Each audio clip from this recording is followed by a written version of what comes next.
Doctor साहब, आज जो है अडियाला जेल में साइफर केस की समाअत भी हुई है। क्या साइफर केस में बानी तरीके इंसाफ इमरान खान के लिए ज़्यादा मुश्किलात पैदा होने जा रही हैं आने वाले दिनों में? देखिए, ये जो जितने इश्यूज चल रहे हैं ना इस वक्त जी। मुल्क में, इनका जो भी बहस हो रही है, मुबाहिसा हो रहा है, सब इसमें मैंने अपने आप को ड्रैग नहीं करना। सही। चाहे कुछ भी हो जाए, किसी सूरत मैं इसमें अपना मैंने दिमाग नहीं खराब करना, इसलिए मुझे इससे दूर रखा जाए। सही।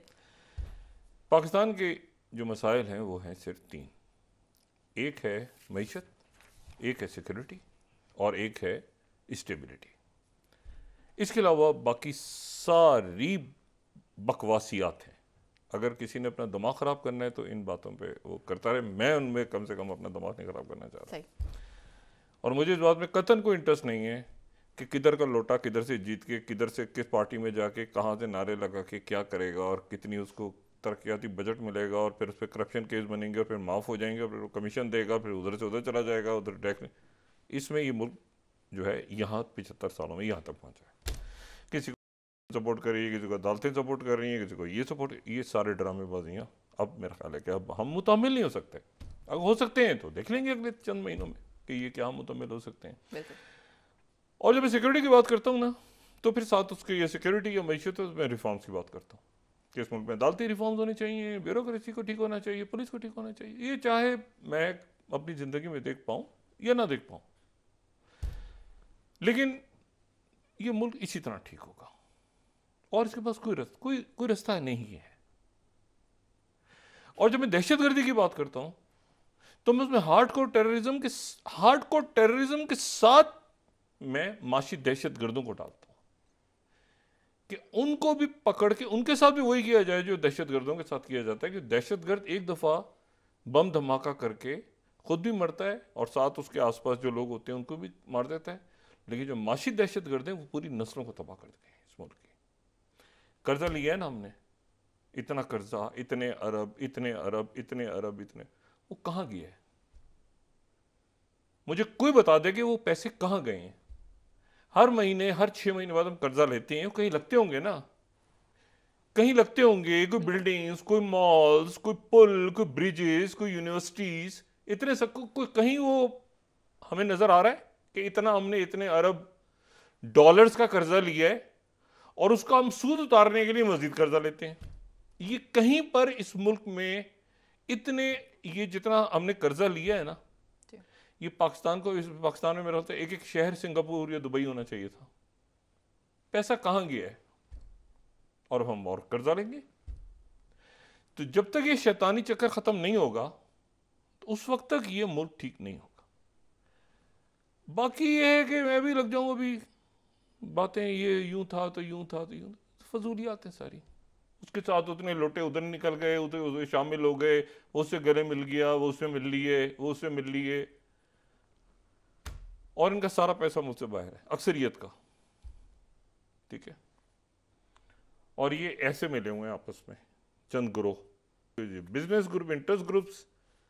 ये जो एलीट कैप्चर का हम जिक्र इसहाक डार साहब की हुकूमत में आखिरी दिनों में जब सब पूरा मुल्क लरज रहा था तो हमें वो याद आ रहे थे कि एलीट कैप्चर क्या होता है। लेकिन फिर उसके बाद रात गई बात गई, फिर सब नाच रहे हैं और फिर थोड़े अरसे के बाद फिर वही शैतानी चक्कर। ये जब तक नहीं टूटेगा मुल्क आगे नहीं चलेगा, पीरियड। इसलिए मुझे इस किस्म की फजूलियात में कोई दिलचस्पी नहीं है।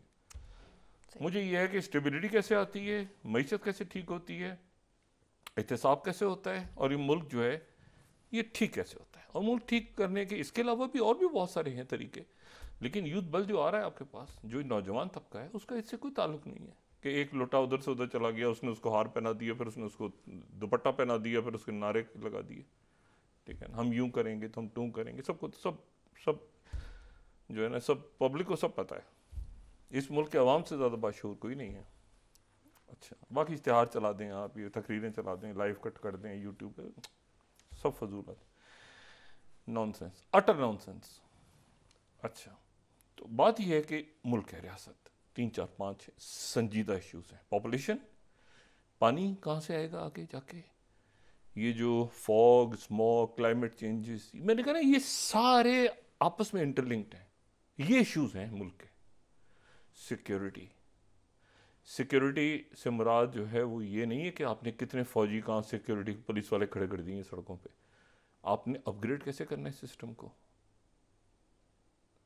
और ये जो है, ये मुझे नहीं पता कि ये तीसरी जंग, मैं कोई ऐसी बात नहीं कहना चाह रहा कि ये तीसरी आलमी जंग शुरू हो गई है, मैं ये नहीं कहना चाह रहा बिल्कुल, लेकिन मैं इतना ज़रूर जानता हूँ, छोटा सा तारीख का तालिब इल्म जो मैं, ज़ाहिर तारीख थोड़ी बहुत पढ़ी है हमने, तो तारीख में हमेशा पहली जंग अजीम, उससे पहले भी बड़ी जंगें हुई हैं, लेकिन जब पहली जंग अजीम को लगा लें तो आहिस्ता आहिस्ता मुख्तलिफ जगहों पे लड़ाइयाँ शुरू हो गई थी और वो ख़त्म नहीं हो रही थी, और फिर एक बड़ी जंग छिड़ गई थी। दूसरी जंग अजीम को देख लें, इधर यहाँ शुरू हो गया, इधर जापान शुरू हो गया, इधर यूरोप शुरू हो गया, इधर ये शुरू हो गया, उधर वो शुरू हो गया, तो ये छोटे छोटे छोटे छोटे तनाज़ात लंबे होते गए और फिर एक आलमी जंग छिड़ गई। मुझे बज़ाहिर यूँ लगता है, मेरे मुंह में खाक, कि हम इस वक्त एक वर्ल्ड वॉर के कहीं फेज में हैं। यूक्रेन के अंदर जंग छिड़ी हुई है, गंदम, यूरिया, सारे आपके जो दुनिया भर की महंगाई पहले ही थी, उससे पहले कोविड से दुनिया नहीं निकल पाई थी, मईशत उम्मीद थी रिसेशन से निकलेंगे, नहीं निकल पाए। उसके बाद साथ ही यूक्रेन वॉर छिड़ गई। यूक्रेन वॉर जो है अभी तक जो है वो चल रही है, और उसी यूक्रेन वॉर के अंदर ही कहीं डोनाल्ड ट्रंप तशरीफ लाते हैं तो उसका एक नया किस्सा हो जाएगा। अगर वो इतने महीनों में नहीं खत्म हुई तो अब क्या खत्म होगी। तो यूरोप की जंग के साथ मशरिक वस्ता की जंग शुरू हो गई, जो कि बढ़ती जा रही है। आज के दिन 24 इसराइली फौजी मारे गए। जब से 7 अक्टूबर हुआ है उसके बाद से लेके किसी एक दिन में अगर कोई सबसे ज्यादा इसराइली फौजी मारे गए तो आज मारे गए, ठीक है। एक वहाँ बिल्डिंग पे जो कि बिल्कुल गजा बॉर्डर पे पास, वहाँ पे उन्होंने एक ब्लास्ट हुआ बड़ा, 24 लोग उसमें जानों से चले गए। तो ये तादाद उनकी कुछ 250 के करीब पहुँच रही है इसराइली फौजियों की ग्राउंड ऑफेंसिव शुरू होने के बाद। जो शोहदाए गजा हैं और वेस्ट बैंक, उनकी तादाद कुछ 25,000 25,000 पहुँच रही है, और जंग का खात्मा दूर दूर तक नहीं है। 8 हमले हुए हैं पिछले एक हफ्ते के दौरान यमन पे, अमेरिका के और बरतानिया के। किस पे हमले हुए हैं? यमन पे। यमन मशरिक वस्ता का गरीब तरीन मुल्क है। ये किसी बाकायदा कोई America, China, Russia, Soviet union ऐसी लड़ाई नहीं हो रही है। ये यमन है जो खाना जंगी के नतीजे में जहां लाखों अफराद कहत का शिकार रहे हैं और हैं, वहां पर हमले हो रहे हैं। और हमले कौन कर रहे हैं? अमेरिकन और बरतानिया। और उसके बाद आज अभी थोड़ी देर पहले इतला आई है कि इतने हमलों के दौरान उनका सिर्फ 10 से 15% नुकसान हुआ है, और ये यमन प्रॉपर है। अक़वाम मुत्तहिदा में लेबनान, तुर्की, ईरान, रशिया, इन सब के लोग आज फिर पहुंचे हुए हैं, फॉरेन मिनिस्टर्स, और वहाँ कोशिश कर रहे हैं कि एक सीज़ फायर हो जाए। सीज़ फायर, हर चीज़ हो रही है सवाए सीज़ फायर की। सीज़ फायर पे तैयार नहीं हो रहा इसराइल कि जंगबंदी करे और टेबल पे जाए। और ये सीज़ फायर का ना होना भी, ये एक जो जब सल्तनतें सिस्टम्स ऊपर नीचे गिरते हैं ना, तो वो सिर्फ ऐसे नहीं गिरते कि जी वो IMF की जगह आपको ब्रिक्स बनता नजर आएगा। वो पावर्स लूज होती नजर आती हैं आपको, तो उसकी ताकतें आपको यहाँ पर जो है ना, ये यानी कि यमन से अमेरिका लड़ रहा है और यमनी बात नहीं सुन रहे, मतलब ये आपका पावर का ख़त्म होना होता है। ये 1947 में जब हम आज़ाद हुए थे, तो हमारी आज़ादी जो थी वो गुरिल्ला वॉर का हिस्सा नहीं थी। यहाँ से बरतानिया थक हार के जाने पे तुला हुआ था कि हमने जाना है। एक हमारी जद्दोजहद चल रही थी यहाँ पे बरे सगीर में, और एक वो थका हारा टूटा फुजा वो पड़ा हुआ था दूसरी जंग अजीम के बाद कि हमारी जान छोड़ाओ, माउंट बेंटन यहाँ पे तुम बनो, हमें भेजो यहाँ से इज्जत से। वो झंडा वंडा लगा के उतर के निकल गए, ठीक है। उस तरह नहीं गए जैसे अफगानिस्तान से हमने मनाजिर देखे, जैसे साइगॉन में देखे, मगर गए तरीका वही था, ठीक है।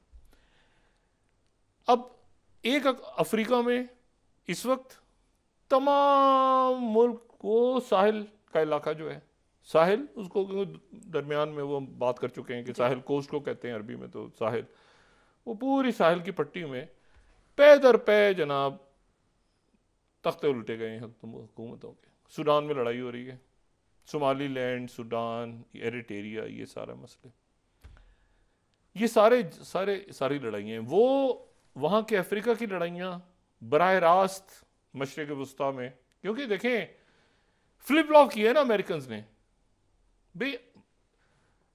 ये जो है, ये पहले तो ये जमहूरियत लानी थी इन मुल्कों में।